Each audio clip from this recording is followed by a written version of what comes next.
Coming to you live from the Black Goat 39 studios, this is the Guru Talking Sports Podcast, episode 96. Now here's your host, the Guru of Sports.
Hello, sports fans, and welcome.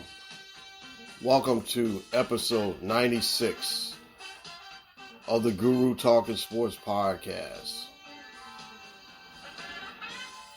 And in the background, you hear the sounds of Breakwater, a group that I loved back in my younger days. Back around 1980 or so, they came out. They were really good. Don't know what happened to this group, but I want to give them credit for this opening segment. They always give credit to the opening segment and everything. I thank you. Thank you once again, ladies and gentlemen, and welcome to episode 96 of the Guru Talking Sports Podcast. And like I said, I'm your host, the Guru of Sports. Now, okay. All right, now I'm going to tell you what's going on in this episode. In a few seconds, I'm going to open up with the game of the night last night in the NFL playoffs. This is basically almost a all-playoff version, wild card weekend. I don't know why they call it Super Wild Card, just because they got 6 games and then they got a game on Monday. I don't know why. But anyway, I'm going to open up with the New England and Buffalo game, and then I'm going to talk a little bit about Cincinnati and Las Vegas, which someone had to end their long playoff drought winning streak. We're going to go back a week and talk about how the Jaguars, the Raiders, the Chargers, and the Steelers ended up. Third, we're going to be talking about coaching changes. And believe me, now there's 8 opening spots in the NFL, which is a quarter of the league, and we're going to go into those. I want to talk about Georgia and Bama. Now, Georgia and Bama played, and I told you guys that Georgia was going to win that game, which they did. They did. So, Guru's right again. And we're going to talk about that. But it was an interesting comment made, and I want to get to that. Poo-poo of the week is coming right after we talk Georgia-Bama. Eagle propaganda is high again. Then we're going to break down the Eagles and the Tampa-bay-Bucaneers. The last thing we're going to do in the first half, now I'm going to mention this, that we're going to do actually 2 halves this week. This week we're going to do 2 halves. Now, the first half is going to be basically all that. We're going to do all that in the first half of this program or this podcast. Second half, we're going to basically do what's pissing you off. We're going to talk about Kansas City, Pittsburgh, the breakdown with them, Arizona, Los Angeles, and I'm going to talk to Cousin Aaron about music and something that we haven't done before. Before that, we're going to go into taps and we're going to talk about Bob Saget, Don Maynard, and we're going to talk about Joe B. Hall. We're going to remember those guys. Okay, I want to let you guys know that I am very, very excited about this week's podcast because now we're into the point of we're dealing with teams that are, that are relevant, teams that are ready to make a playoff push, and teams that are definitely Super Bowl hungry. Now, I'm going to go into my opening argument right now, and my opening argument is this. Buffalo and New England. Buffalo really shoved it in New England's face last night. And now I have to say that Buffalo has actually taken over as one of the favorites, one of my favorites now to represent the AFC in the Super Bowl. What they did to New England last night wasn't just a one-off. I think that they basically have turned the corner now and are the cream of the crop in the AFC East. Buffalo, like I said, mentioned before, they shoved it in their face. They really proved that this team is better than New England.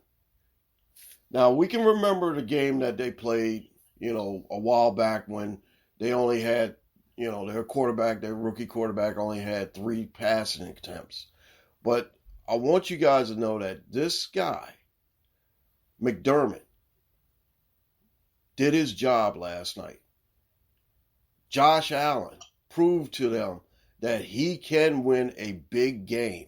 And believe me, this is what I see from Buffalo.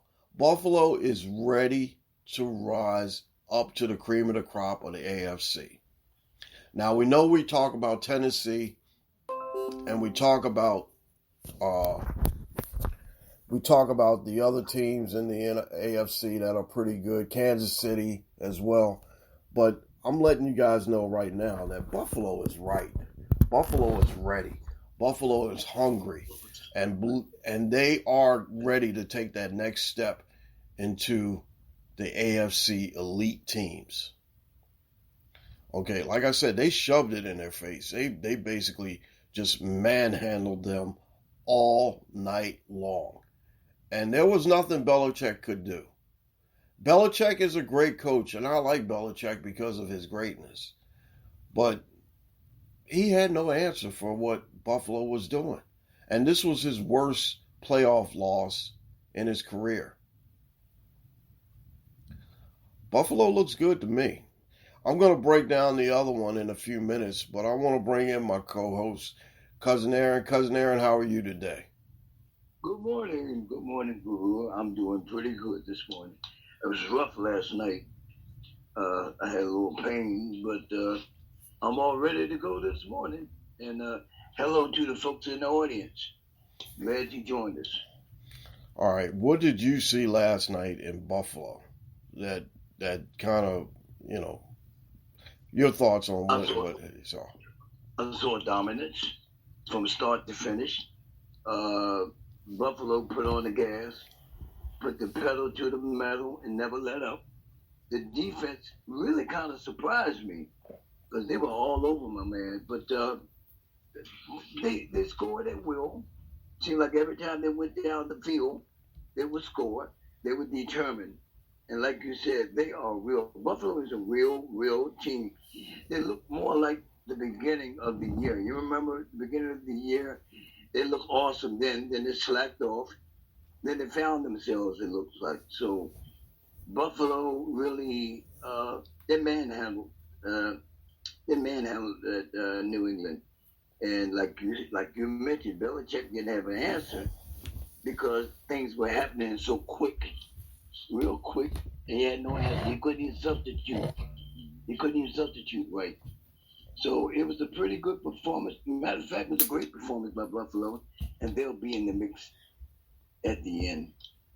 Okay, now my question is this. If they are that dominant, do you see them possibly taking out maybe Tennessee or Kansas City? Do you see them taking out a potential, the two potential favorites? I mean, Kansas City is this 2 seed and Tennessee is a 1 seed, and they might have Derrick Henry back. Do you see them basically getting past one of those two teams? Yeah, it's very possible. Upset could be in the making more on top of Tennessee. If they face Tennessee, they will have to do what they did last night, play a dominant performance. If they run into Kansas City throws so many things at you. Their avenue is different. Their play style is much different. So I think they'll have trouble. Well, they won't have a lot of trouble, but they're going to have some trouble with either one of these teams. It's very surprising to me that Tennessee even made it. But they made it because they played at the right time, at the right part of the year. You got to be strong this part of the year because this is where it all counts. You want to go to the bowl, you got to play the best. Yeah, I can agree with that because the second game we're going to have to talk about is Cincinnati and Las Vegas. And believe me, the mistakes last night that I saw with the Raiders is not common with them. But then again, it's magnified. In the playoffs, it is magnified. And this is one of the biggest things that actually sunk the Raiders last night. And you know me, I'm a Raider fan. I loved it. I thought it was a great game to see, but after a couple of the miscues, the punt or the kickoff return, instead of letting it go out of bounds, getting it on the 35-yard line, Barber decided to take a foot, step out of bounds, and then 1 foot in. I don't know what the hell he was thinking. Just let the ball go out of bounds. Just let it go.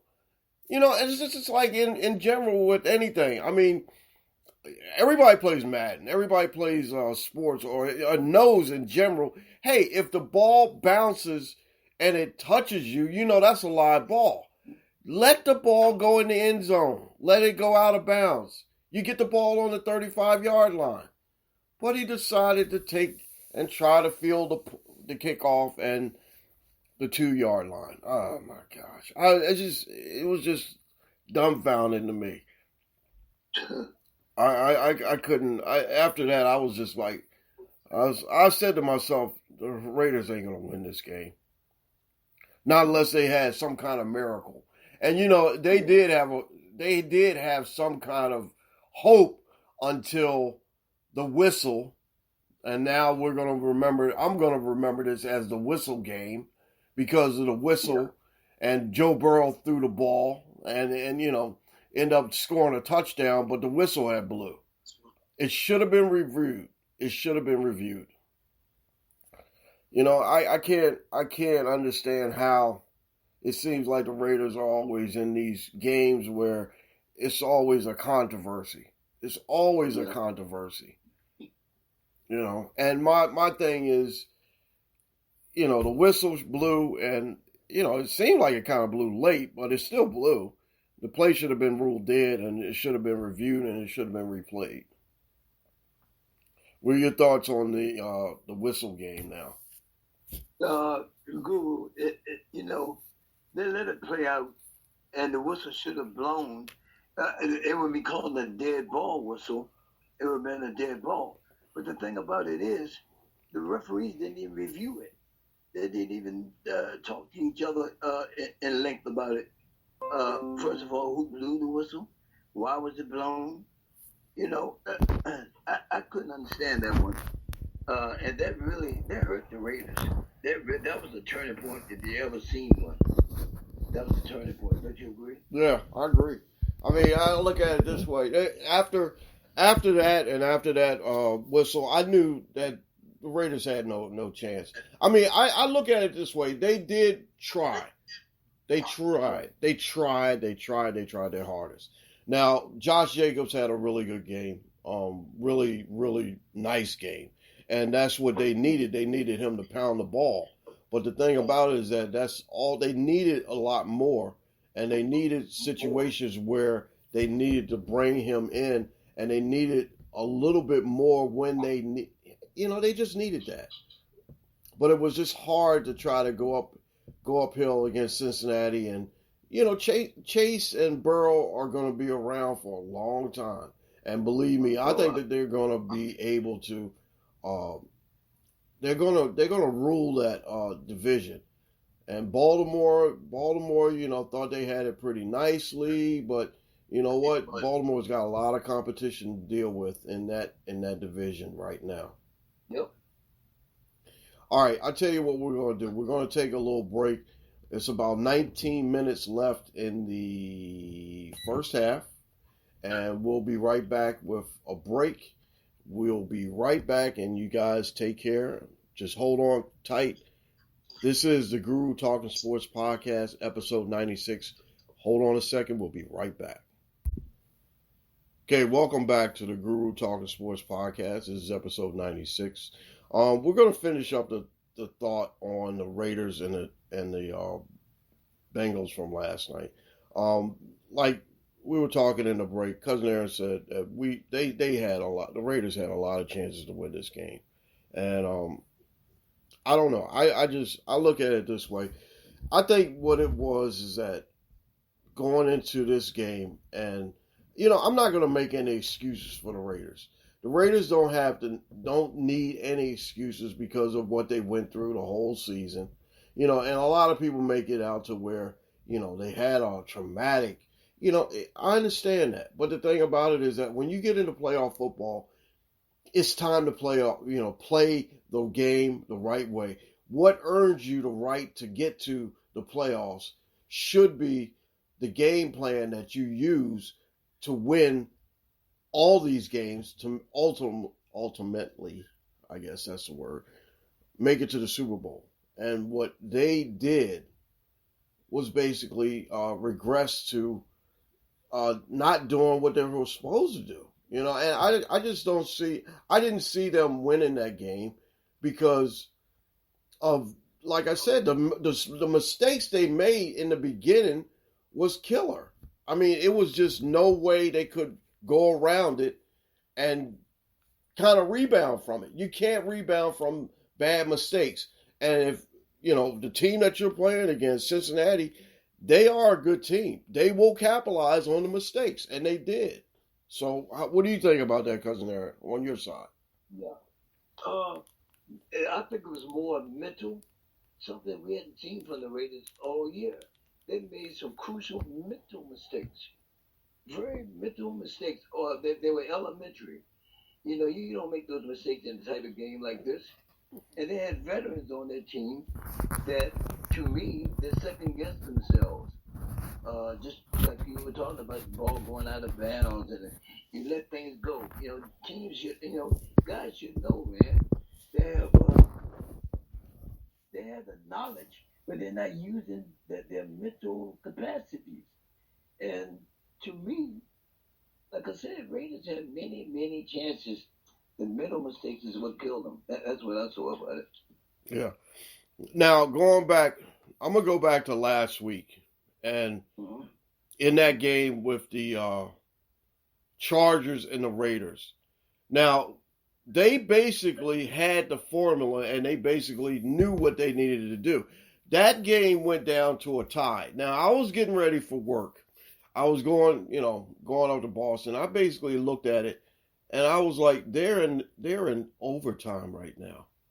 And they are tied. They are basically going to go and play, eliminate Pittsburgh and Indy, because what happened was the Jaguars won that game, which I told you they would win that game, and they did win that game. So your guru was right. And I told you guys that Indianapolis is paying that karma back for running out of Baltimore from years ago. And I think that's what, they earned. They deserve that. Believe me, Indianapolis deserved that. And you know how I feel about the word deserve. Yep, and they deserve that. But what I wanted to say is that the Raiders and Chargers played that game in that overtime game, the last game of the season, and The Raiders knew what they needed to do to win. And they were saying they wasn't going to play for no tie. But the Chargers made that one mistake. You know what the two Charger mistakes was? That 17-yard run and the other run from not Ruggs. I don't even want to mention his name. Anyway, the runs from Jacobs killed them. That's what really killed them. They thought it was the timeout. It wasn't the timeout. I went back. I had to go back and watch this, and I seen that it wasn't the timeouts that killed them. The Raiders knew that they wanted to win the game. They wanted to go to the playoffs. They wasn't going to go down, sit down, and say, okay, we're going to have a kumbaya moment. We'll let you in, Chargers, and we'll get in automatically. No, the Raiders wanted to win the game. Now, see, that if they had that type of mentality going into last night, they would have won that game. They definitely would have won that game. Well, how do you feel about it? You think that's the right thing? Yeah. They wanted to win, Guru. They wanted to win because playing a tie is almost letting somebody in through the back door. You don't want nobody to go through the back door. You don't want to feel defeated. And that's what they did last week. They won the game outright. They played to win. And that's the way it should be played. You shouldn't let nobody in because, oh, I'm going to do you a favor, man. I'm going to let you guys get in too. Oh, we might see you again. No, you were right. You were exactly right. Play to win. Win the game. All right. Well, you know what? I would have, in this point, I would have said, you know what? Okay. Jacksonville did eliminate Indianapolis. Okay, so that means that if we both had a tie, we would go in. I would have screwed Pittsburgh too. I would have said, hey, look, you know what? Ben Roethlisberger, that's his last game. Screw him. How about if we just play for the tie? But see, another thing too, it would have been a really big controversy with the NFL if those two teams ended up with a tie. Because if, that would have been something else. But I would have loved to seen it happen. I called it from the beginning. I said, you know what? These two teams, Jacksonville's going to win, and these two team Chargers Raiders are going to go into overtime. And I think that they're going to end up in a tie. And then they're going to eliminate Pittsburgh and Indianapolis. So, I don't know. It almost came to fruition for me, but, Pardon me for cutting you off, but I'm going to tell you, man. You were right on spot. You were spot on there when you said Jacksonville. I thought about it. I said, damn, Google was hell-bent on Jacksonville winning that game. I'm not talking about luck. I'm talking about winning. And a lot of people that I know went against Jacksonville. But my brother Google here said, oh, no, Jacksonville's going to win. I'd be damned if they didn't, man. So congratulations on that call. I appreciate it. But congratulations on the Jacksonville Jaguars getting the number 1 pick. Now look at this. You end up winning the game and you end up still getting the number 1 pick. So, I love the Jaguars, but, hey, that's on them. All right, we got to keep moving. Now the coaching changes. Coaching changes are the Raiders, the Jaguars, Miami, Houston, Chicago, Minnesota, Denver, and the New York Giants. Okay, I think Houston is the dirtiest. I mean, they're like the stupidest team in the league. I hate to say this, but you know what? I like the Houston area. I like I used to listen to a lot of Houston radio, years ago. But I just don't understand how Houston broke off David Culley. But then again, the perfect candidate for the Houston job is. Ask me who do I think the perfect candidate is for the Houston job? Would it be Brian Leftwich? No, it would be Bill O'Brien. Why don't they just go back to getting Bill O'Brien and just doing the same thing over and over? Why not? Why? Who would want to coach this team? Because Deshaun Watson ain't going to be there. Right. Deshaun Watson is gone basically, and they had, and they broke off David Culley. Culley is supposed to get about like $22 million for, his coaching. Basically, they wanted him to fail, and he didn't fail. So what did he do? He ended up trying to make the team a little bit better than what they were. They had 4 wins, 2 of them against Jacksonville, which helped Jacksonville get the number 1 pick. But then again, how you got 4 wins? And then how is it that you take those 4 wins and this was an improvement because this team was supposed to win like maybe 1 game or so. So I gave it to David Culley, and they said it was a difference between the coach and the owner management of the Texans, so they fired him. Okay, like I said, you know what? You guys don't deserve or earn a good coach. Why don't you just get Bill O'Brien back in there and just do what you do? Do what you do. He can trade off all the other good assets and just you guys can be the laughing stock. But then again, I look at it this way. Jacksonville better be a little bit better this year because if they're going to be that bad, they better not be as worse as the Houston Texans going to be. Okay, the Raiders, I think, are going to keep Versace. I think he did a really good job. He's the first interim coach to go into the playoffs, so I think he's going to be okay. The best job out there is the Miami job. Do you think Miami's going to get a pretty good coach? They should. They deserve it. Deserve. Here we go. We don't use that word. They earned the right to have a good coach because they are contenders, Guru.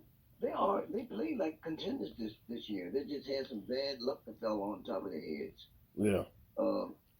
Do you mind if I step in real quick? Go ahead. Since we talk about coaches, thank you. Those coaches that were fired, they just happened to be African Americans. Now, on that point, Gully was fired after 27 years in the NFL. He's been in the NFL 27 years. You just mentioned Houston. Who wants to go to Houston? But Gully was set up to fail.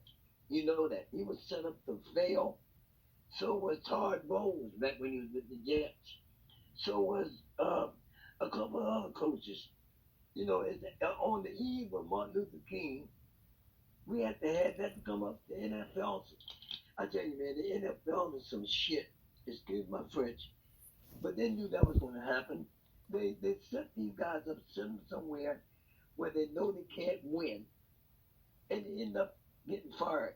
They didn't even give the guy a chance for his ink to dry on his contract.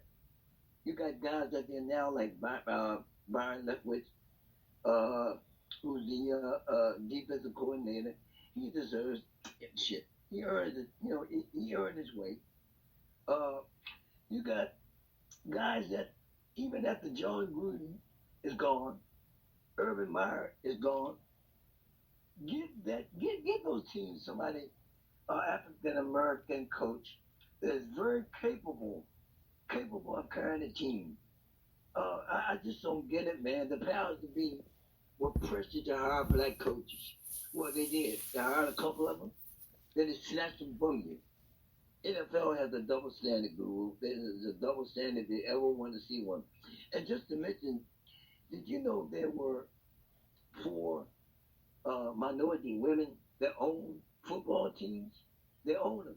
Detroit, New Orleans, Chicago, and Tennessee. They are owned exclusively by minority women. That's something to think about. But you don't have these guys in there coaching nobody. They're not coaching any. Even the Warner Boys make $53,000 a year. Okay, I want to ask. Excuse me. I want to ask you a question. You saying Detroit's owner is a minority, Yeah. a woman? Yeah, she is. She's black. Yep. She's black. Yep. 4 women own the. I checked that out yesterday. I think you might want to check that again because Miss Ford is not black. I don't think. Miss Ford is not black. I don't think. Give me a second. We'll double check that. Hold on a second. I tell you what. We're gonna go to a break right quick. Give me 1 second, folks. The Guru Talking Sports Podcast. We're gonna go to a break right quick. Okay, guys, we're back. Welcome back to the Guru Talking Sports podcast, episode 96. And while we were on the break, we wanted to clarify a few things. And Cousin Aaron is going to finish up what he was talking about. I'm going to come back with a little bit of a rebuttal because I think that we need to talk about this situation in general. And I'm going to let you finish up what your thought was, Cousin Aaron. Go ahead. Yeah, I might have misquoted myself when I said that the four owners of four teams in the NFL, the audience more than likely would think that I'm referring to black ownership. No, what I really meant was they are minority owners or in partnership with others. Minority owners get ownership could very well mean they're women, and women are considered as a minority person. So I'd like to dig further into that and get the correct information and pass it on to you guys and pass it on to Google because I think that's the right thing to do. I don't want to give any false information out there. So yeah, Google, I'm gonna try to straighten that out before we go up there. Okay. All right, no problem. But I look at it this way, Aaron. I mean, it's I understand that the NFL has a problem with hiring of black coaches and everything, and I know that the couple coaches were fired were black, but I want to look at it this way. I understand that Byron Leftwich is a hot candidate to get out there, and Eric Bieniemy is another hot candidate to get out there. But the thing about it is that if I was Jacksonville, I wouldn't hire neither one of them. I'm sorry to say, I would not hire neither one of them. I would probably hire somebody like Jim Caldwell, who is an already established NFL coach. Okay? Mm-hmm. Now, take nothing away from, and Jim Caldwell is African American. Okay, David Culley, yes, I understand the reason why they fired him. But like I was saying before, is that the reason that Houston needs to hire Bill O'Brien back is because guess what? They're stupid. They are stupid as a team. And we see that they have no interest of winning. It doesn't mean it doesn't make, and believe me, I'm the first person that's not going to go to the color card. I'm not. Because the thing about it is that I look at fair as being fair. Okay. If you earn the right to be a coach in the NFL, you earn the right.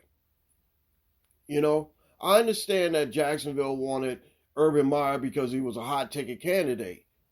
But I'm going to tell you right now, he's a hot ticket dumbass. And hot ticket asshole, because now they're not going to hire somebody that they feel as though they're going to hire the best candidate available. It doesn't matter if he's black or white or green or blue. It doesn't matter. I look at it that way. And they're going to use the Rooney Rule to hire coaches in this situation. The NFL has to go by the Rooney Rule. And yeah, I don't agree with all the stuff that the NFL does. And believe me, I am not the biggest fan of Roger Goodell at all. So, I look at it that way. I don't, I could care too less about, I was going to say a curse word, but I didn't. I could care too less about him. But the thing about it is that the right candidates, I feel as though, gets the job. It doesn't matter if he's black or white. It doesn't matter. And on this podcast, I want everybody to be, totally clear. I have no racial issues about anything. There's no racial, what can I say? There's no race card in here. Right. The color line is that it doesn't matter. It doesn't matter to me. And the thing about it is that I wanted to make sure that I put this out here. I want everybody in this that listens to this podcast understand that I am going to do the best thing to draw attention in the right way. And believe me, that is not something that, I believe in, hey, whoever gets the job gets the job. The best person for the job earns the job. So we can, that we could talk about that a little bit later or so. But I wanted to make sure that that point was made. And like I said, minority owners of women, yeah, 4 teams might have minority owners, but I don't think none of them are African American women at all or black women. So we're going to have to definitely check that. Okay, we're going to go to another topic. And this one was a little bit heavy, but I want, like I said, Cousin Aaron is going to look at that and try to take a little bit and try to figure that one out. But Yeah. I want you guys to know that when Alabama and Georgia played the other night, I did call that game, and I said that Alabama was going to win that game no matter what. So I want to play something right quick from the press conference between Alabama head coach and the 2 young men that he had up on the stage, Bryce Young, and I can't remember who the next guy is. Listen to this clip. Bryce and Will, thanks for your time. We'll let you head back to your locker room. I'd like to say something. Can I say something? Absolutely. These 2 guys that are sitting up here, they're not defined by one game. These guys played great for us all year. They're great competitors. They were great leaders on this team, and they contributed tremendously to the success of this team. And we would not be here without them.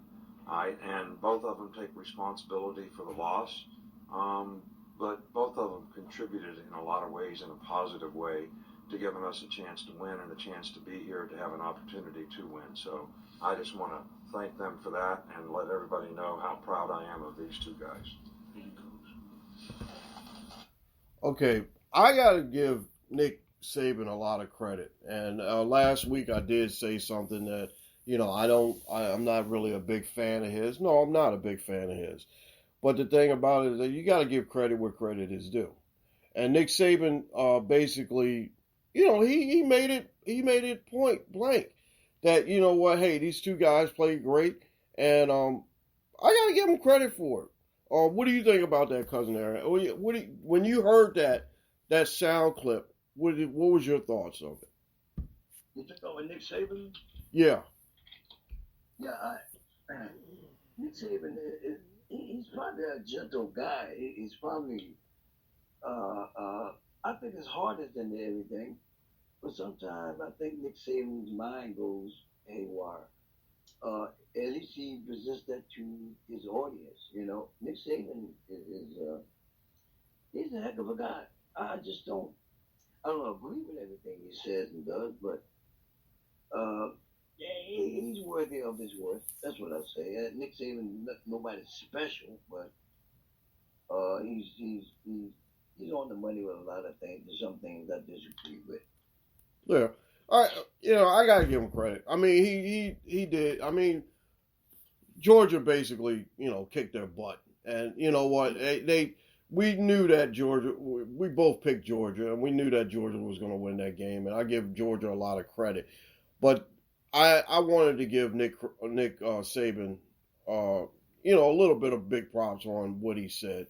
Because I look at it this way. Like, I can down somebody, and then I can just go back and, give them credit when their credit is due.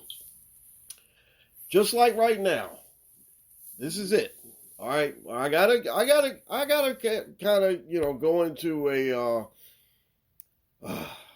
I gotta down a team for thinking that they basically are going to win today, which they're not going to win. Okay, Philadelphia. Here we go. I'm going to say this. In 2017, I took off the Guru Talk or the Guru Sports Show, which was the podcast I was, running and doing and acting crazy on. When I took off, you guys actually won the Super Bowl. I think. Did they win the Super Bowl that year?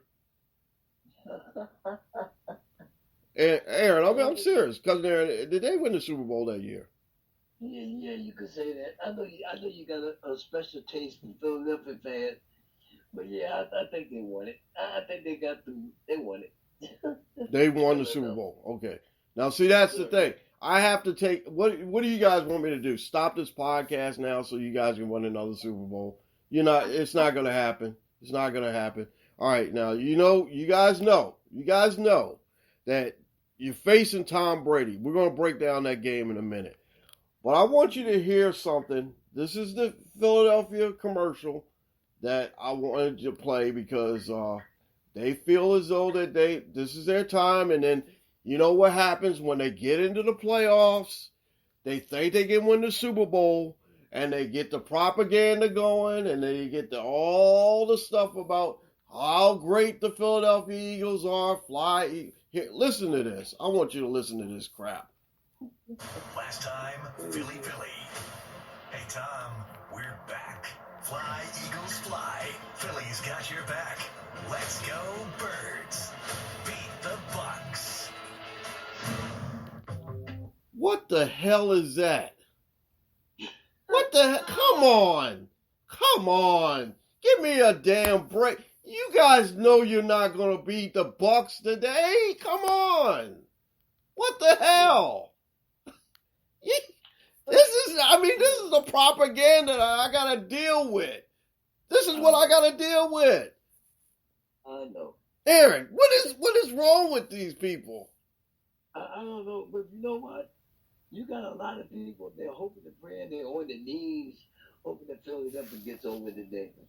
They're going to have to take Tom Brady, put him in the suitcase, ship him overseas in order for them to think about this game. Come on, you right. Propaganda. And they believe in it, too.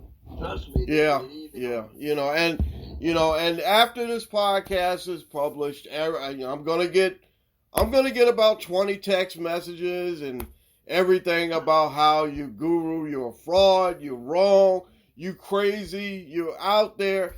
And Philadelphia does this all the time. You get your hopes up and it goes to the ground. It just gets crushed like usual. Oh my God. Philadelphia, you guys played New England back in week 6. You lost 28-22. Fournette is not going to play in this game, which is a big difference. And that other clown, I'm not going to mention his name, he ain't playing in that game either. They're banged up. The Tampa Bay is banged up a little bit, but you still got Tom Brady. And you still got viable receivers. And I like Vaughn as a running back.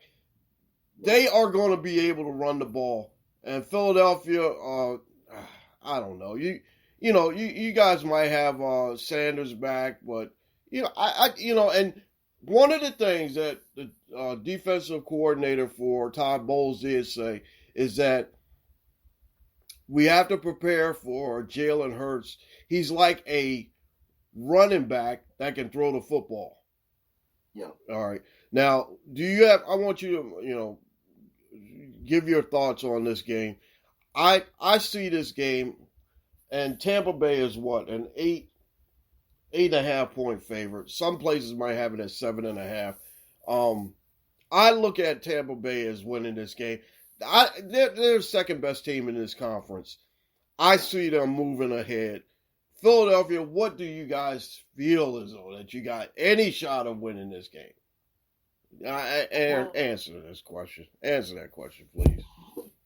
Philadelphia, this game is going to be close. Close from the beginning when it's 0-0 because they had zero chance of beating Tampa Bay. And let's be real. Tampa Bay is going to walk in there, make mincemeat out of them, and just go on back to just go on about their business. Tampa Bay has Tom Brady, don't leave any time on the clock. Please don't leave any time on the clock if they're behind, because you're going to get you behind beat. He's great, man. Tom Brady is great. Philadelphia, go to sleep. Tampa Bay, I pick Tampa Bay. I do too. I pick Tampa Bay. Now, like my grandfather used to tell my grandma, why don't you just go lay down somewhere? Or just go away. Philadelphia, I love you. But come on. We have no chance. You have no chance. You have no chance. No. I'm wearing, and if you see me, I got my Tampa Bay jersey on, Tom Brady jersey on, my pewter. I'm wearing that today, and I'm wearing my Tom Brady what is that? Yeah, bandana. That's what I'm wearing. And Tom Brady, I got this the other day. I got my Tom Brady T-shirt. I love Tom Brady, and that's my man. I can't go against my man. Yeah, well, they got the Philly got you one time, but it's not going to happen again. Okay. All right. The last thing we're going to do in this half, we're going to talk about San Francisco and Dallas. Now, I know you got a lot of thoughts on this, but I want you to go first on this one, San Francisco and Dallas. What do you see in this game? This is what I see. I've been saying it all year. Guru, I've been saying this all year, and people should wake up, especially the Cowboy fans. But all in all, in the NFL, the Dallas Cowboys have yet to beat a winning, superior football team. I'm not talking about that Philadelphia game, and Philadelphia is 9-7. They're a winning team by record. But look who they put on the field last week. They put the third string, the second string, everybody except the Warden boy.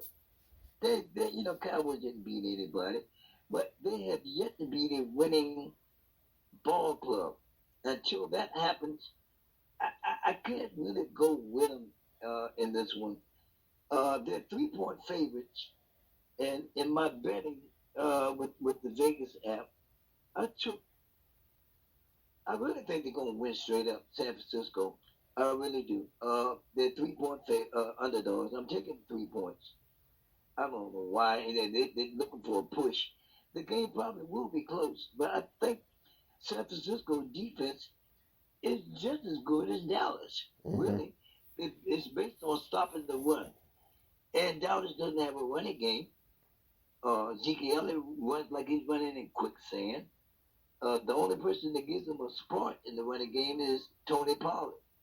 Every time he gets in the game, he gives him a spark. The defense might be a little bit overrated. But if it wasn't for Michael Parsons on defense, number 11 from heaven, they would be nowhere. So Dak Prescott has to prove something to me, man, in order for me to go with him any further. Dak Prescott makes bad decisions.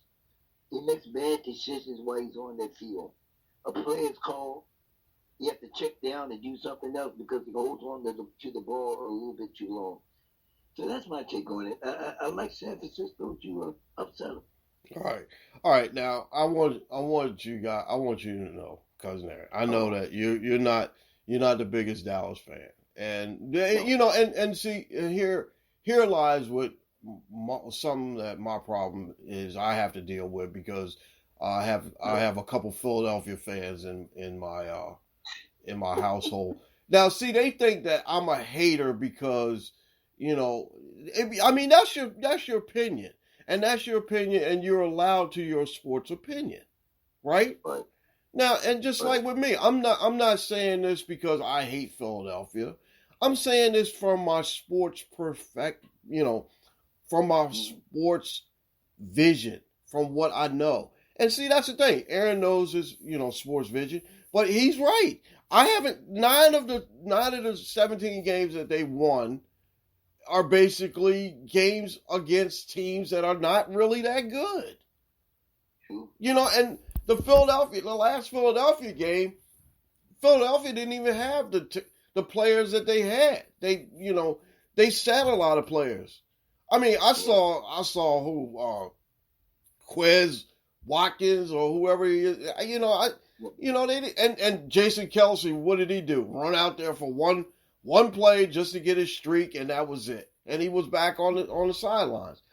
I don't think Dallas is going to win this game at all. I never. You know what I think it comes down to?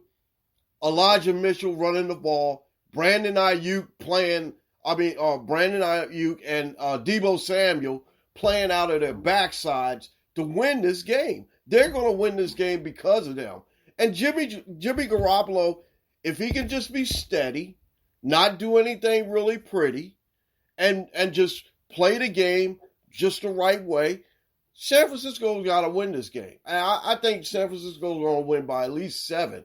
And to tell you the truth, I'm going to go out, go grab me some money, and I'm going to put my money on it.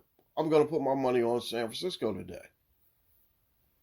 So, how do you think? What do you think about that? Guru, I tell you, the sport game is funny, especially when you start betting money, But for some reason, Dallas was 3.5 favorite. Then they finalized it at 3 points. Garoppolo, as long as he doesn't give the ball away, don't let Dallas have a short field. Don't fumble the ball. He's got to be a leader in this game. He's very capable. Trust me, he's very capable. But he has a knack for turning the ball over, interceptions and all that. Just play safe, like you just said. Play the game safe. Don't play it scared. Play to win. Because their defense is very capable of stopping Dak Prescott. Now, I'm almost willing to bet San Francisco is not a blitzing team. But watch him today. They're going to throw more blitzes at them than they've ever seen in their lives. They're going to let Dak Prescott beat them. Yeah. But the running backs can't do anything. That's my take on it. Okay. Well, and I agree with that. But another thing, too, is that Ezekiel Elliott is not right. He's not right at all. 60 yards. I mean, Pollard is coming back again. I think the only weapon they're going to be missing is Gallup. And I like Gallup, too. I really like Gallup. I don't think, like I said, if Gallup is not there, and then we heard some things about what's his name, Amari Cooper talking about, hey, I ain't getting the ball and all like that. I just don't know. They might. I don't think that they're going to win this game. I just don't think that they're going to win this game. Yep. Yeah. So all right. I tell you what we're going to do is we're going to go to halftime, and that was a good first half, and we ran a little bit long, so this next second half is going to be a little bit short. So where's our air horn? All right, that's the end of the first half, and we'll be right back with the second half. We're going to wrap it up in the second half, and I think we ran a little bit long, so we're going to, cut a few things, but we're going to be okay. You guys, hang loose. Come back with us. This is the Guru Talking Sports Podcast, episode 96. We'll be right back with the second half right after this. Welcome back, sports fans. This is episode 96 of the Guru Talking Sports Podcast. We are in the second half, and I wanted to let you guys know that we did have a few little comments that we had to talk about in the break, and we did get a few things straight. One of the things I wanted to mention to you guys is that we don't have any particular agenda about race, or there's no race here. I don't play that. There's 3 things that I don't want in this podcast, and I definitely will not tolerate. Politics, race, and religion. Those 3 things are not included in this podcast. But, like I said, Cousin Aaron did make a point, and I felt as though that I had to come in and mention this point because, when these guys are fired or so, I guess what they're doing is they're trying to make the best decision for their organization. The only team that I feel as though that, has made the dumbest and the stupidest things is the Houston Texans. And like I said, they should just go ahead and hire Bill O'Brien back because, I don't think anybody in this world is going to go there. I don't think Brian Flores ain't going to go there. He's not going to go there. I don't think that, Bieniemy or Byron Leftwich would want to go there. Because, like I said, the team sucks. I mean, the team is just depleted, and, they're not going to go there and thinking that they're going to win, which they're not going to win. And as long as you got Indianapolis, which, we don't know what they're going to do, and you got Tennessee, the strongest team in that division, and then maybe Jacksonville will be rebuilding. I don't think they're going to be I think they're going to be a 2-game win team next year. I don't know. But did you want to clear up that? I sure do. To all our fans out there, and especially to you, Guru, because this is your show, I made an erroneous remark a while back in the other half, referring to four women minority owners or part owners of said teams, and I will mention that in a second.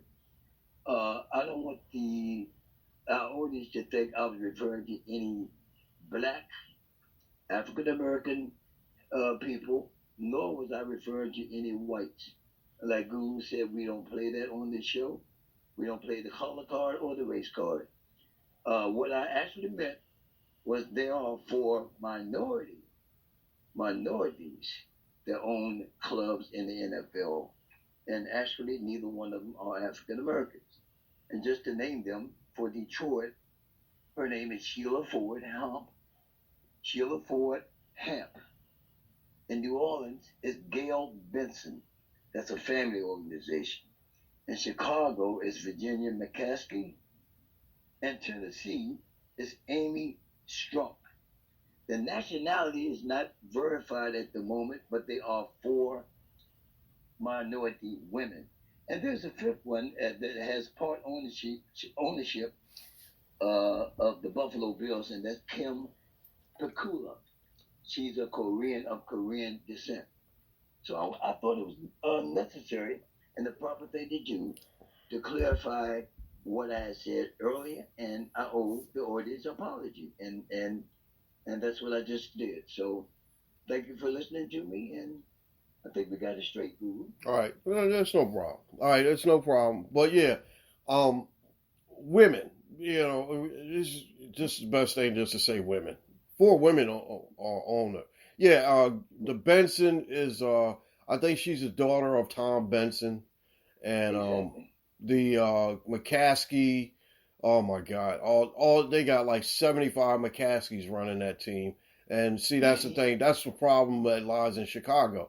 I'm not sure who's going to end up going there, but that's a pretty attractive job, though. Chicago, you just got to get that offensive line right. So, my man Justin Fields don't get killed back there. Tennessee, I'm not sure about who, the lady that owns Tennessee, but, like I said, we there are 4 women that are, minority owners in the NFL.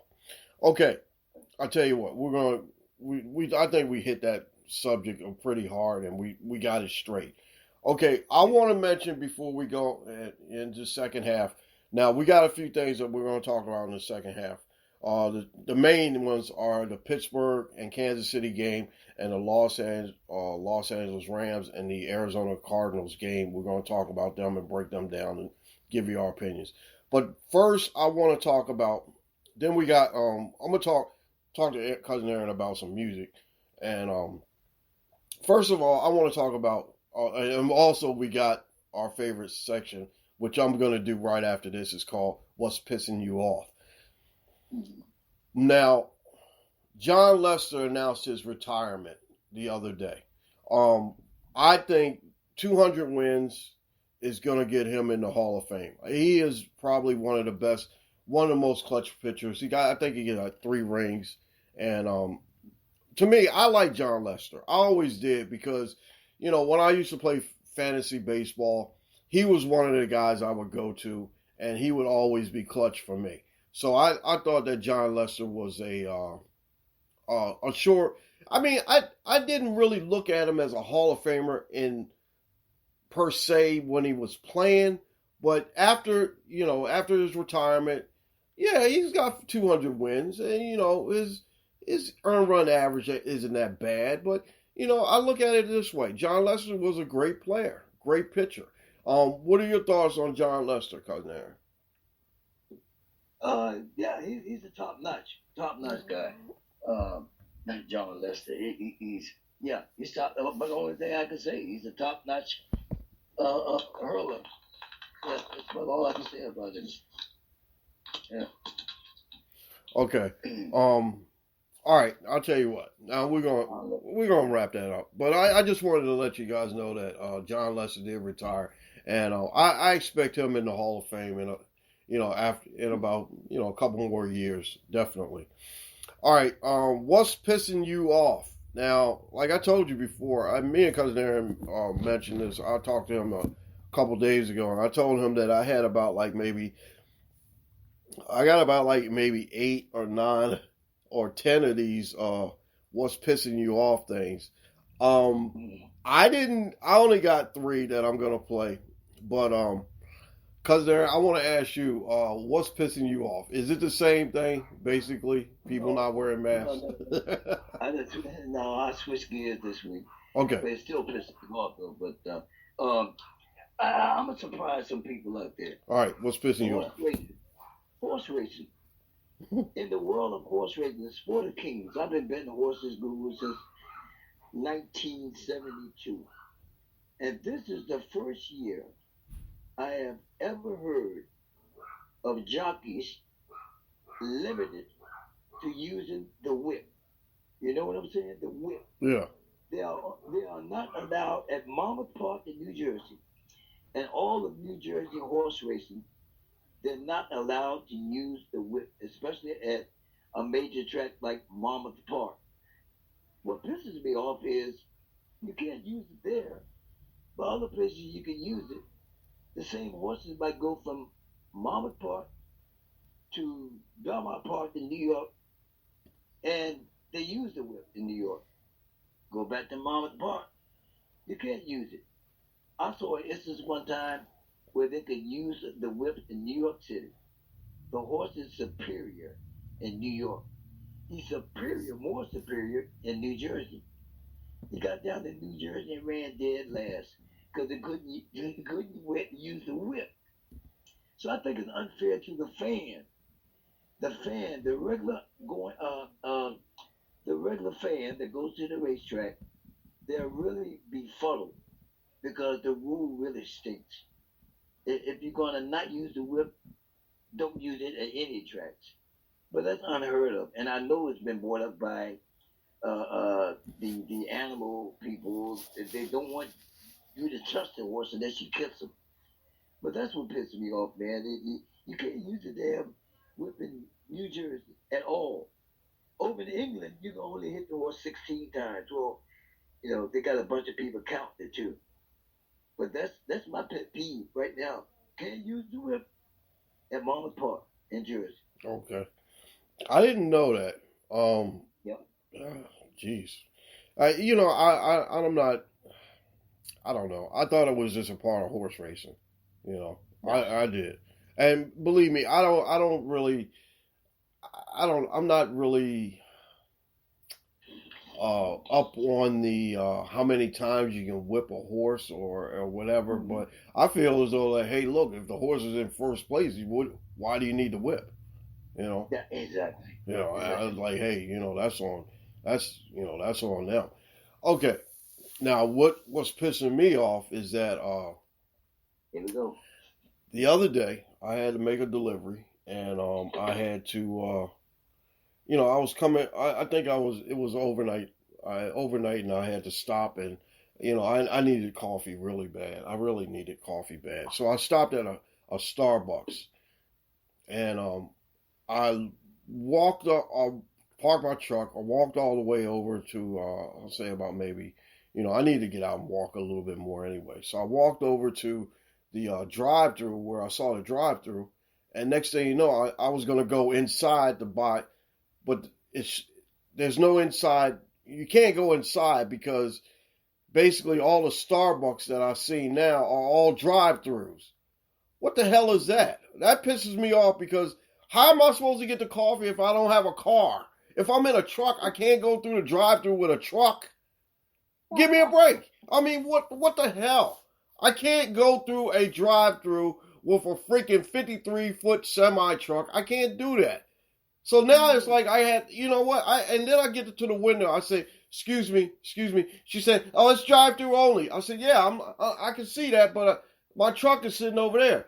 Well, I'm sorry, sir. It's only drive-through. I said, what the hell is that? Oh, man. I am, you know what? There's certain things that I like in this world. And Starbucks coffee is one of them. But I am not going to go through a drive-through with a tractor trailer. And, you know, if you can see that I got a tractor trailer, why don't you just help me out anyway? You know, here I am. I'm spending my hard-earned money on Starbucks, which I like. I really, you know, I'm not really a big Dunkin' Donuts or, you know, any other place. I do, you know, when I need coffee, I go to Pilot or whatever. But the thing about it is that how am I supposed to get my Starbucks if you guys only got drive-through? I mean, I know it's the COVID and everything, and I know that, you know, you're limited on staff and all that stuff, and it's been a lot, believe me, a lot of places are limited on staff. You know, grocery stores. I seen a woman the other day just walk out of the store with a full grocery cart and didn't pay for it either. Oh, boy. Yeah, you know, and it's getting to the point where it's getting bad now. You know, so that kind of pissed me off. All right, I got three here that I picked out that were pretty good. Bill in Tampa said, what's pissing him off is Philadelphia fans. Bill, let me tell you something, Bill. I have that is something that's going to be long-lived, and I guess they're down there in Tampa right now and getting on your nerves. I understand that. I'm sorry, Bill, but you're going to have to deal with that for another 4 hours or so. Liz in Green Bay says that she's pissed off about the weather. I'm like, well, you live in Green Bay. Ain't there snow up there all the time? Well, I mean, am I right, Aaron? Is there snow up there all the time? Majority of the time, it is frozen tundra. Yeah. Okay. Now, the other day when I was in Connecticut, I woke up, it said 6 degrees. And I didn't believe it until I walked outside the truck. And I was like, oh, yeah, it is 6 degrees. The thing about it is that when I woke up and I felt that truck moving, rocking, I was like, man, what the hell is that? I thought it was like just like wind or something. And it was wind. It was really bad wind. Believe me, it was cold as hell up there in you guys' neck of the woods. You know, I just, you know, the weather is going to be like this at this time of the year. It's January, right? It's January, right? I think it's January. So anyway, all right. Now the last one I got is Mary in Boston. She says stupid people. I can agree with that. Stupid people are stupid people. I mean, that's what they do. Is that right, Cousin Aaron? Stupid people? She just said stupid people. And I agree with that. You know, that's kind of funny because, like I said, I really like this What's Pissing You Off segment because, you know, it gets a lot out. You know, and my thing is that I didn't really want to talk about Starbucks, but I ended up having to because, you know, I love Starbucks, but I didn't like the service that I got. So, you know, I got to give it up to, you know, and I guess it's because of the COVID thing. I mean, come on. You know that you're short-staffed. Why don't you get more people in there? But now they think they can save money by, you know, eliminating the in-store purchase by just going through drive-through. That doesn't make any sense to me. So I thought they would bring the coffee to you. You know, like McDonald's. I don't like McDonald's either, but I thought they would serve you. If you can't make it through the window, what are you to do? Yeah, I know. That's what I asked her. I said, "What am I supposed to do?" She said, "Well, you have to drive through." I said, "I cannot drive through, dummy. I got a freaking I got my tractor trailer." It's like I can't even get through there. I had a hard time getting in that shopping center to actually get there. And believe me, I don't like to park this truck anywhere. Yeah. That truck is my responsibility. So I got to make sure that I get it in there. And believe me, I don't want to hit nothing. I'm like very cautious about turning corners and everything. So I don't know. I look at it that way. I just can't. I can't deal with, Starbucks and their policy right now. All right. I see why you. Huh? I see why you pissed off, man. It didn't make sense. Yeah, I want my Starbucks coffee. Huh? Knock down the signs going through the drive-through with a 53-foot tractor trailer. They don't use common sense, man.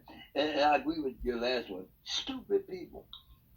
Yeah, stupid people. I don't know why, but yeah, stupid people. All right, we got about like 20 minutes left in this quarter. This half. Okay, Kansas City-Pittsburgh game. Kansas City-Pittsburgh is what is that? 8 tonight, right? Yeah. 8, Yeah. 10. All right, that might be the late game. I might not watch because I have to get up early tomorrow. Okay, Kansas City is a 12-point favorite. Like I said, I'm using the all the stuff from the Shark Book, and I want you guys to know that Shark Book is really, really good app that I use and I bet with them. Pittsburgh, is this the last stand for Ben Roethlisberger, Cousin Aaron? Yeah, I think so. I think he's going to hang it up, win, lose, or draw. I think he's had enough.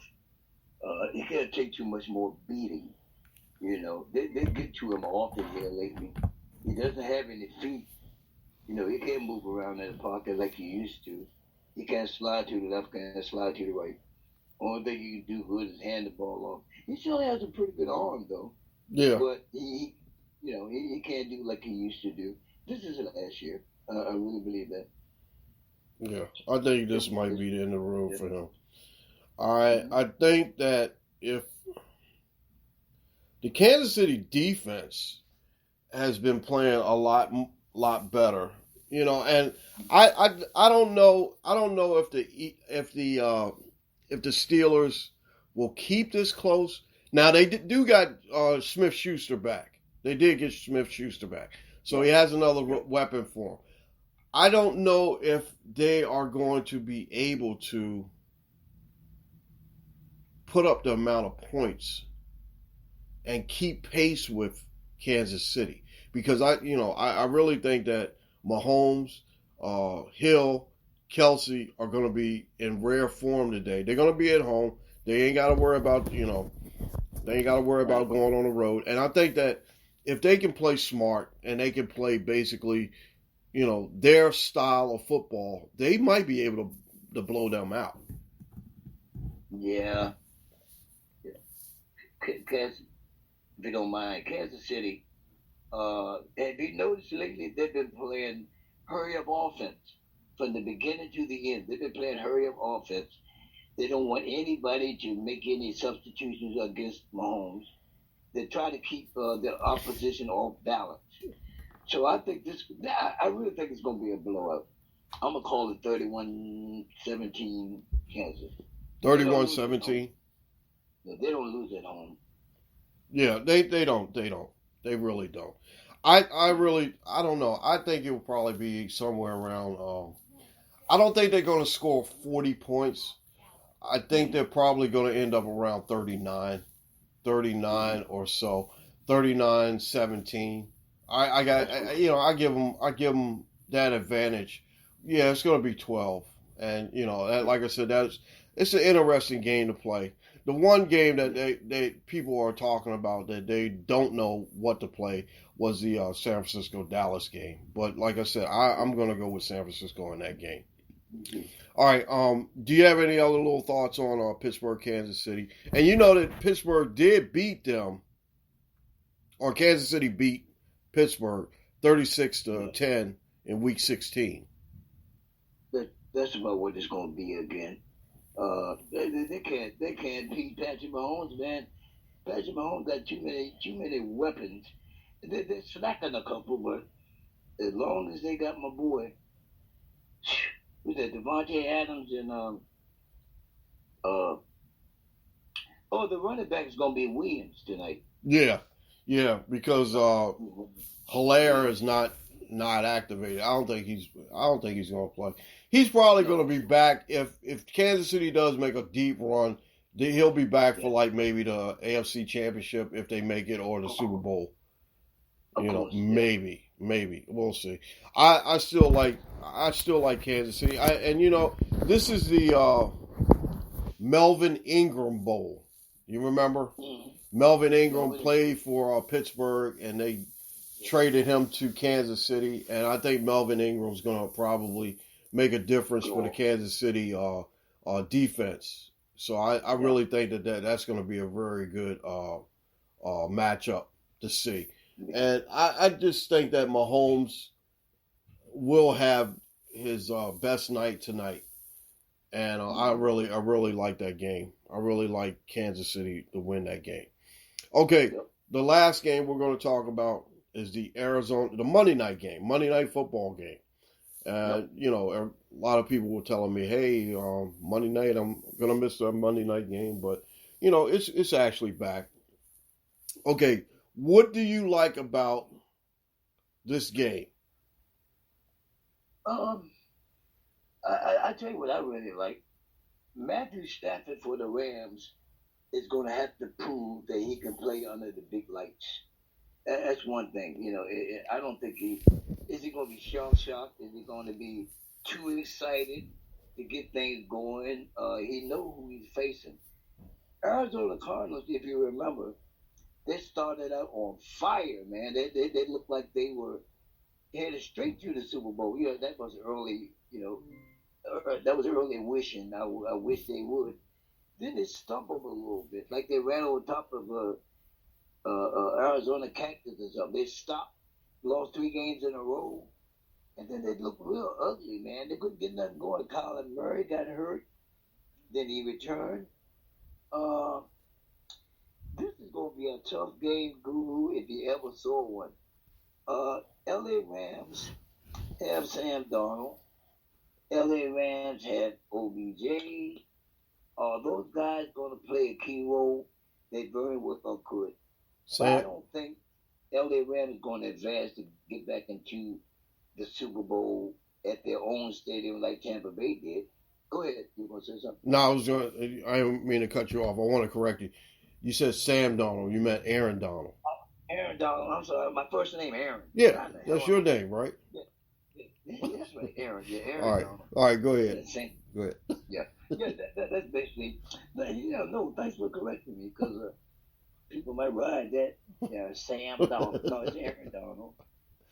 He's a hell of a defensive guy too. That you can keep him off of. He's gonna be a playmaker in this game. And Colin Murray has feet too, just like Jalen Hurts. You notice that? Yeah. He has feet. Man, he can move. So it's going to be a quarterback situation, I think. They're both going to play defense to the core. But I think it's going to be a quarterback. This is one game that's going to be a quarterback game. And who I'm going to pick, I can't pick either one of them. I really can't. But if I were to, it'd be the home team, LA Rams. Yeah. All right. Well, I'm thinking I'm going to take the Rams anyway because, I'm looking at a stat right now. Matthew Stafford is 0-3 in the playoffs. He has no playoff wins. I think he can get over the hump. But you got to remember, if the LA defense can rise to the occasion with Aaron Donald, you got, my man Jalen Ramsey. You got Von Miller that's going to play. You got all those good players in that defense. If that defense can contain Kyler Murray, not allow him to run around, and get time for open targets like A.J. Green or Christian Kirk, and even John Connor. Connor's going to play in this game.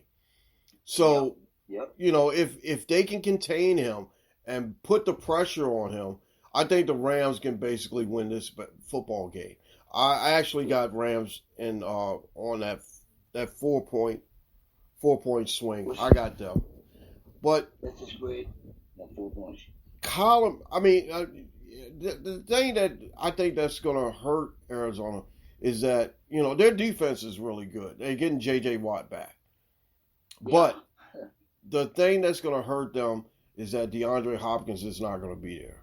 Hopkins is not going to be there, and, I don't think that Hopkins should. With this team, like you said, they were on fire. They were the last undefeated team, and then they started losing games and everything like that. But I still like the Rams at home, and I don't know, like I said, it depends on if they beat who the Rams have to play, or something like that, and they might end up playing Tampa Bay. They might not play, whatever. We'll see how everything breaks down after today.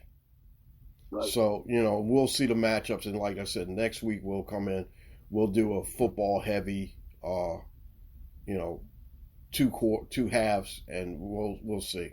Okay, I want to wrap this portion of it up, and I wanted to ask you a question about music. Okay, when you played, you were a drummer. Yes, sir. Okay, now what type of are you on the lines of a Phil Collins or a Ringo Starr, or Buddy Rich? What type of style would you say that you played like? Guru, I actually played all genres of music, from the jazz to the R&B, of course.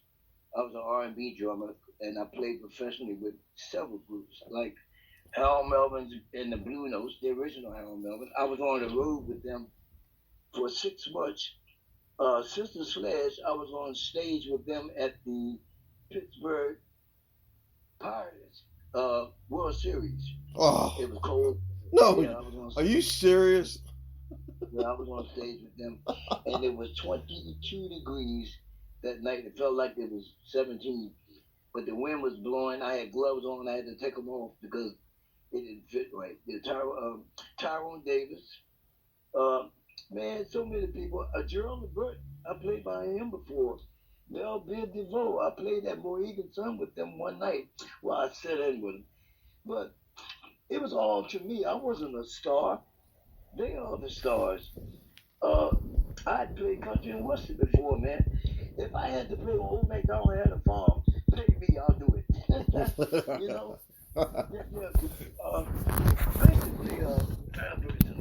what I used to do, but I'm still up for grabs. They call me at times to play somewhere or sit in with some people.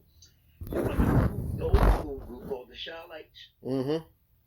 Have you seen her and all that stuff? Well, anyway, they called me one night and said they wanted me to be in Chicago in 2 days. It was a concert. They wanted me to rehearse. They paid for the lodging. I paid for my own food. And what was so great about that was they sent me a tape to listen to the show before I did it. So I was well aware of the repertoire. But anyway, Shy-Lights, I played with them, man, and a great bunch of guys, man, really. And there's only one left now, but a lot of these guys I had passed on, and luckily I got to meet them. Mm-hmm. The music wasn't my business. It still is. They still call me from time to time. The guy with the Shy-Lights, their drummer had sickle cell, and that's the reason why I said that. Now that what made my career come to a screeching halt was my latest battle with cancer. I had cancer in 2011 all the way up to 2021. Got rid of it, it returned. So that's what I'm going through treatment for now. And thank God above, I'm still here, man. Mm-hmm. So maybe one day you'll see me play again. All right. Yeah, well, I did. I wanted to ask you because, like I said, I knew a little bit, but I tried to, I played drums and I played clarinet. Clarinet sound like something like a truck horn, or something like I don't know, sound like a wounded swan or something like that. It was bad. I couldn't play. I like clarinet though because I always liked Benny Goodman. I thought Benny Goodman was that was like my musical influence was Benny Goodman on the clarinet, and my drum influence was Buddy Rich. Buddy Rich, yes, sir. Yeah, Buddy Rich was, Yes. and like, when we talking about music, I think the drummer for the Doors, I think, don't get me, I might get it wrong, but I know this is my favorite, my favorite rock group. I'm going to say John Densmore. The drummer for the Doors is probably the best.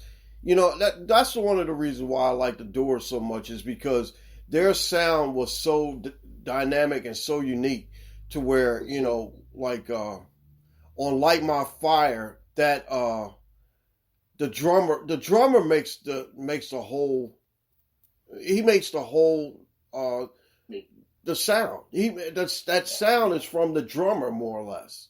That's right. You're right. And that's why I wanted to bring up this conversation about drummers, because it depends. Like, certain things that I do like in music is basically because of a drummer. Now next week we can probably talk about horns, and I can ask you who's your favorite group with horns.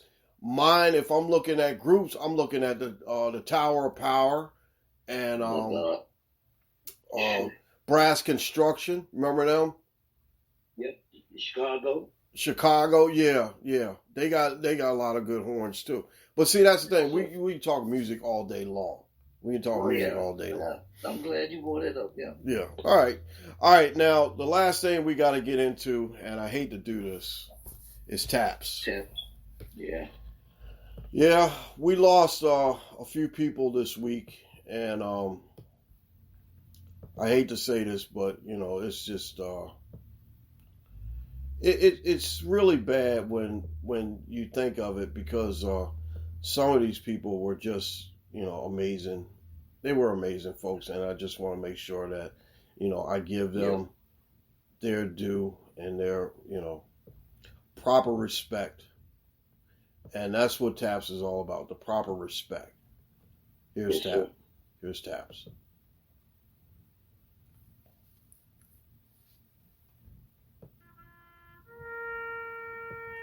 We lost Bob Saget, comedian, actor. We remember him from Full House. And Bob Saget, they say, died in a hotel room by himself. He was 65 years old.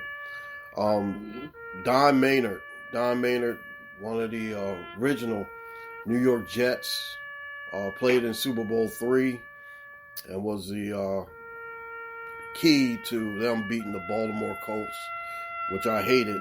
I hated when they beat Baltimore, but the Colts then, but that was him. Joe B. Hall, he passed away yesterday. Now, Joe B. Hall was the coach for the Kentucky Wildcats, and I'm going to drop this back a little bit.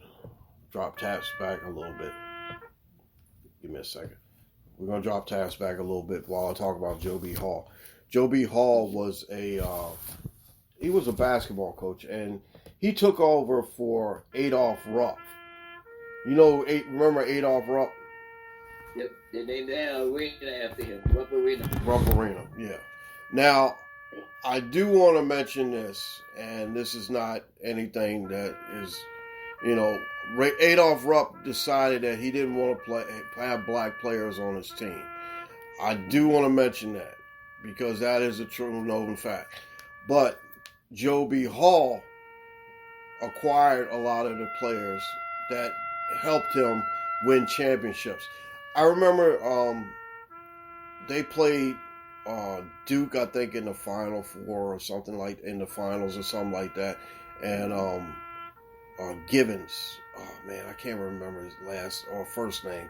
Jack Givens or something like that was one of the key factors. Do you remember that?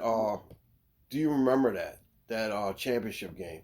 I have to look that up and let you guys know. But Joe B. Hall was a great coach, and he basically did a lot of things opposite of what Adolph Rupp did.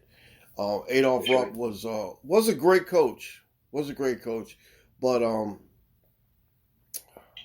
it was just a time and period where he just felt as though that his way was the right way. I can say that. Okay. All right, now we're going to wrap this up, but I want to let you guys know that we are done and we are good. Where is the horn at? The horn's supposed to be coming up in here. The horn is always late.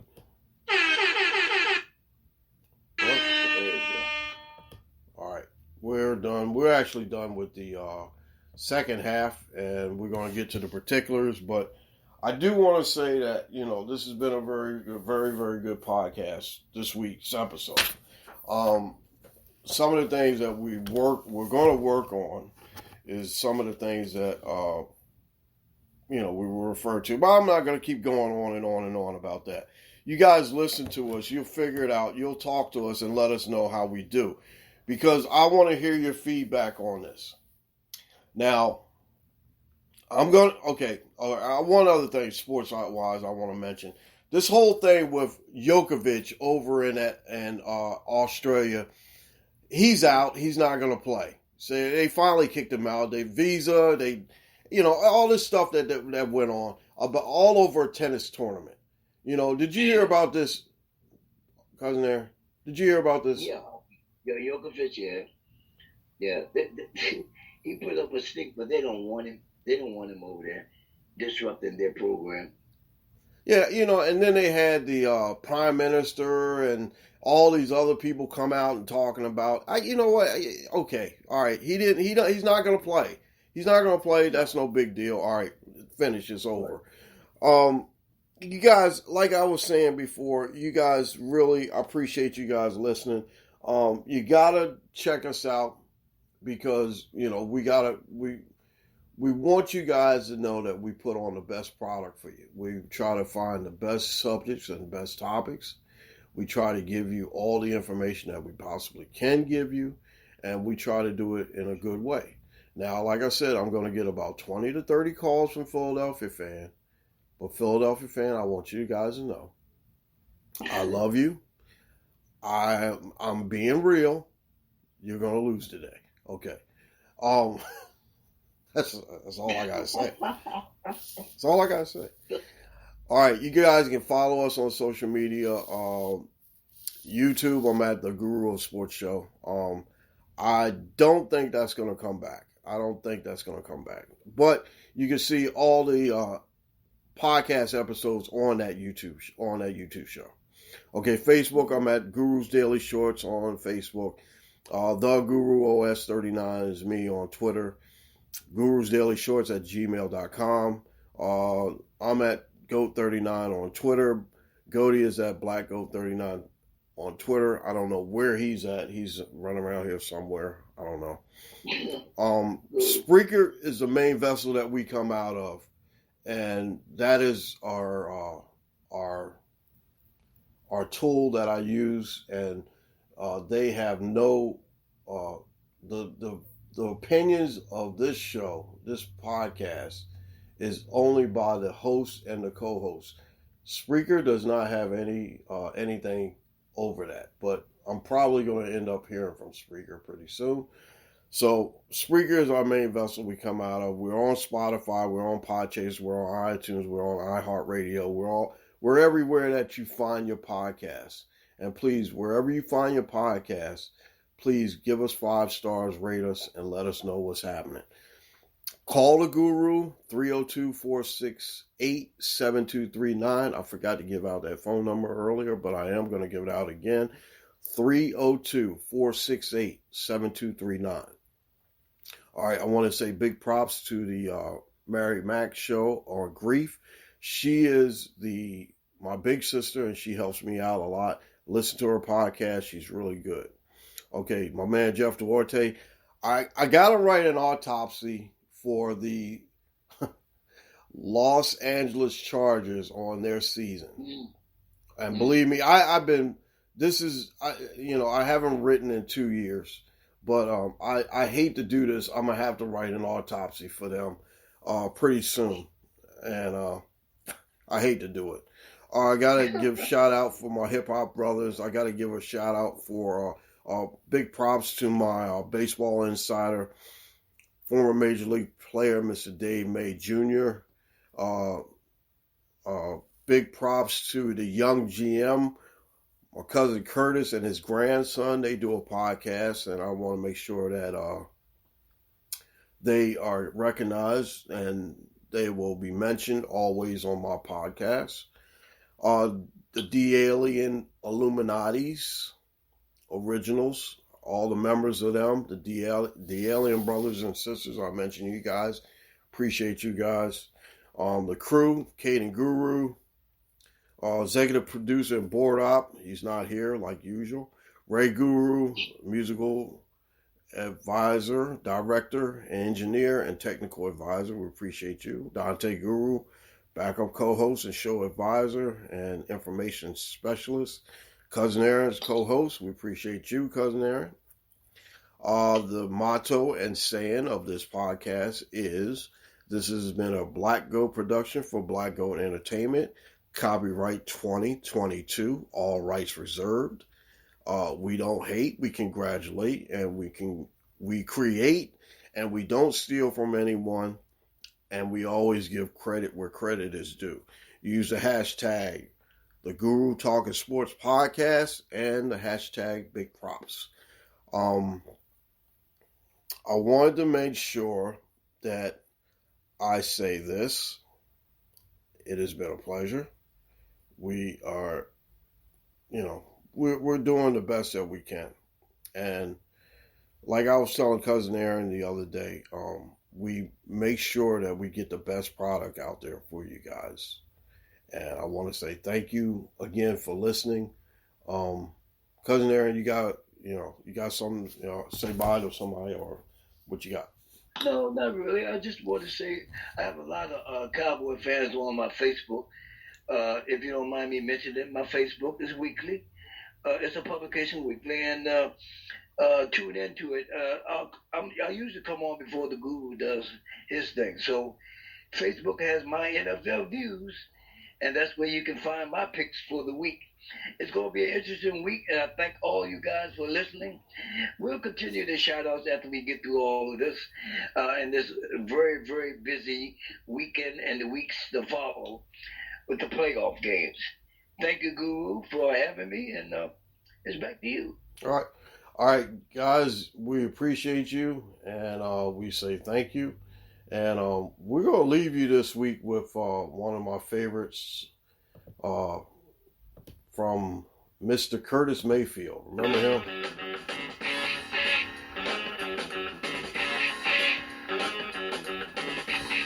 Remember that one? Yeah, I do. This has been the Guru Talking Sports Podcast. We appreciate you guys. We'll see you back here next weekend. Enjoy the rest of this weekend, this football weekend. And get out there, do something nice for somebody, say hi, be nice. I'll see you guys next week. The Guru will talk to you real soon. Take care. We'll see you later.